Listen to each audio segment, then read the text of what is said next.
Two of my parents are journalists, so I grew up in a household where newspapers and visiting the newsroom was kind of part of our life, and it was a regular part of my childhood. Was usually going to the old Press Herald building and going through the newsroom.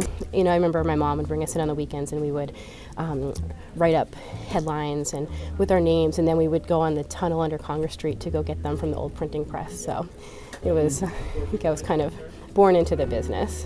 To me, writing's always been something I've enjoyed, and I think writing kind of in the way that print reporters do especially came naturally to me. I think from reading newspapers from the time I was so young, and working on a really solid school newspaper when I was in high school. And I grew up in York County, and I cover York County, and I think there is that sense of responsibility of really demonstrating what's going on in the communities. And I've spent the better part of the last 5 years reporting in the Biddeford-Saco area.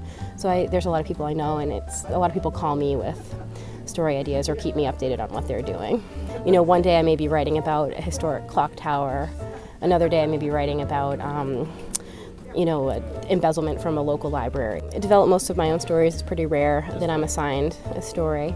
And so on a weekly basis I'm checking city and town council agendas, and trying to find out what committees are doing or what the town officials are doing. There are a lot of people I check in with on a regular basis. You know, social media plays a big role, especially in York County. A lot of nonprofits or different organizations are really connected on Facebook and Twitter, and are often sharing what they're doing. So that's a valuable resource for me to find out what different organizations are up to.